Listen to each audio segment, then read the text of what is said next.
Today is Thursday, July 20th. We'll tell you what two whistleblowers had to say about special treatment allegedly given to the president's son. Also, which state is making controversial changes to the history lessons allowed in schools, and why some colleges are doing away with legacy admissions. Plus, which popular fast food chain is telling employees they're not allowed to wear a mask, how the Hollywood strikes are impacting a major pop culture event, and will Team USA make soccer history as the Women's World Cup gets underway? Those stories and more news to know coming up. Welcome to The Newsworthy. All the day's news in around 10 minutes. Fast, fair, fun, and on the go. I'm Erica Mandy. Thanks so much for being here. You ready? Let's do this. Even as the world has reached some of its hottest temperatures ever, the two biggest polluters are having a tough time with climate negotiations. We're talking about the U.S. and China. The top American climate diplomat, John Kerry, just wrapped up 3 days of meetings with Chinese officials. But the talks didn't end with any joint statements or agreements. The two countries did announce plans for more discussions in the next few months, so in that way, Kerry says talks were productive. The diplomat says he's still hoping to talk about reducing coal emissions, among other things, at the next meeting. Though China approved the construction of dozens of coal plants just last year, with some officials saying the country's top priority is keeping ACs running. And this week, China's president made it clear it would be up to the Chinese government alone to decide how and how quickly it will address climate change. President Biden's son, Hunter Biden, was the topic of another hearing on Capitol Hill this week. For 6 hours, lawmakers questioned two whistleblowers from the IRS who say the Justice Department gave Hunter Biden special treatment.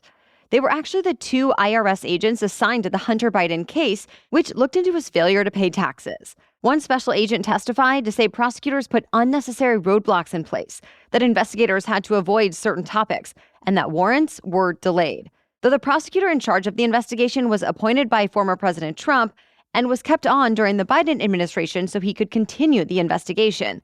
And a lot of the delays that were described were in 2019 and 2020 before Biden became president. One more moment that stirred up a lot of controversy came when Congressman Marjorie Taylor Greene displayed some X-rated photos of Hunter Biden with women, questioning whether they had been paid to do what they were doing, which, if true, would be illegal.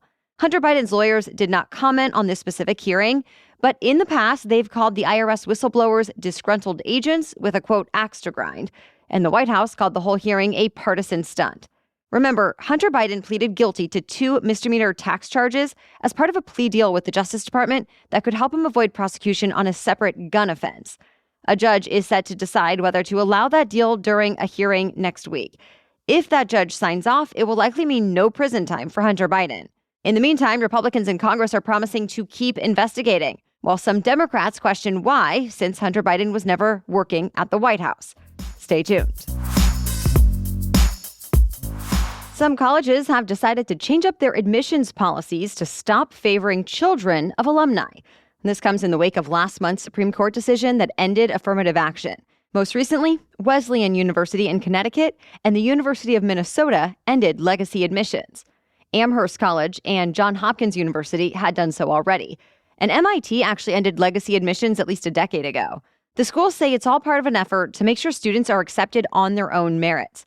And it's possible more schools may have to consider dropping legacy admissions soon, since Harvard has actually been sued over it. Florida's Board of Education is now facing some backlash over new standards for how Black history will be taught in schools. The updated standards say students need to learn that enslaved people, in some instances, developed skills for their personal benefit. And schools will have to teach about violence perpetrated by African Americans in addition to violence against them, on top of all the ways in which African Americans have had a positive impact on society. Critics of this say the new curriculum victim blames Black communities for hardships, gives only half the real story, and uses outdated language. The largest teaching union in the state called the changes a big step backward and a disservice to Florida's students. But the education commissioner defended the changes, saying they only make the Black history curriculum more robust. And he's hoping to set the standards for other states too.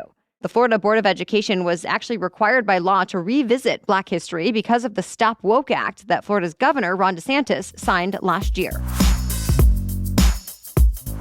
An EF3 tornado that blew through North Carolina this week inflicted some serious damage on a Pfizer plant. And that could be a problem that Bloomberg says could worsen an already deep drug shortage around the country. Pfizer says, thankfully, everyone who works there was able to evacuate and is safe. But the drug maker is now trying to figure out how much of an impact the damage will have on production.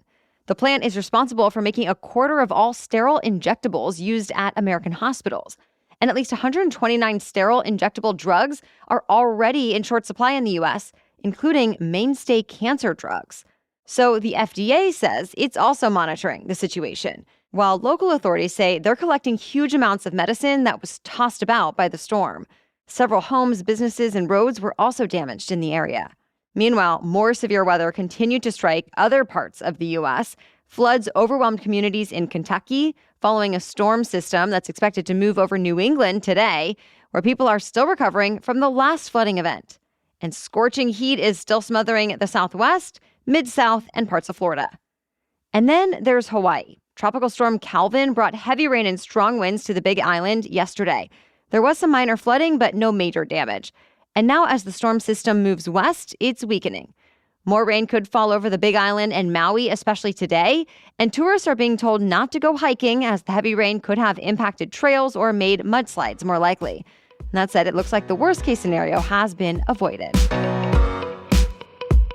All right, we have more news for you just ahead, but first, I want to tell you about our sponsor. I know when I'm searching for the perfect swimsuit for an upcoming trip and I finally find the right one with 5-star reviews, it just makes it so much better to know that I can get it quickly before I actually leave for my vacation. Well, why does it seem like you can get whatever you need online in just 2 days, but when you have a medical question or an issue, it can take forever to get an appointment with a doctor you trust? That is where ZocDoc can help out. It's meant to help you find great doctors with verified reviews from actual patients, not bots, that can also be available when you need them, many within 24 hours. Yes, ZocDoc is a free app where you can find amazing doctors and book appointments online. We're talking about booking appointments with thousands of top-rated, patient-reviewed doctors and specialists. You can filter specifically for ones who take your insurance, are located near you, and treat almost any condition you're searching for. I love that it's quick, easy, and a free tool.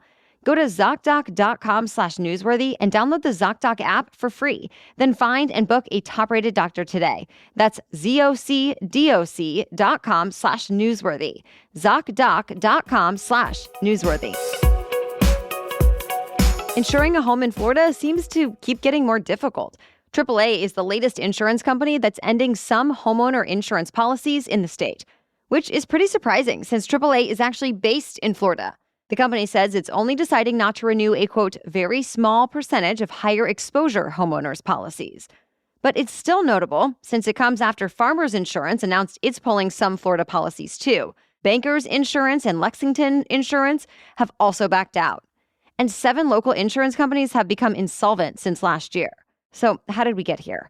Well, a lot of it has to do with Florida's hurricane risk. Just as an example, last year's Hurricane Ian posted the greatest insurance loss since Hurricane Katrina back in 2005. But also, the Insurance Information Institute says companies are also leaving Florida because of frivolous lawsuits and fraudulent insurance claims. During the last 3 years, 80% of property claim lawsuits have been in Florida, as compared to just 9% of actual claims. And now, the home insurance options that still exist for Floridians are pretty expensive. Homeowners in Florida reportedly pay $6,000 a year on average for coverage, whereas the national average is $1,700. Consider this a turning point in the COVID-19 pandemic. One major restaurant chain is now banning employees from wearing masks unless they have a doctor's note. InNOut Burger says that's the new policy starting next month in 5 of the 7 states where it has restaurants. The only exceptions are California and Oregon, where employees can still mask up if they want to because of state laws in effect there. In an InNOut memo, the chain explained that it just wants to, quote, emphasize the importance of customer service and the ability to show our associates smiles and other facial features. San Diego ComicCon is back, but it's probably not going to be exactly what fans were expecting when they bought their tickets. Because of the ongoing strikes in Hollywood, actors are not allowed to promote any work that's tied to TV or movie contracts with studios. And that means no interviews, premieres, social media posts, and no conventions. So more than 24 panels have been canceled.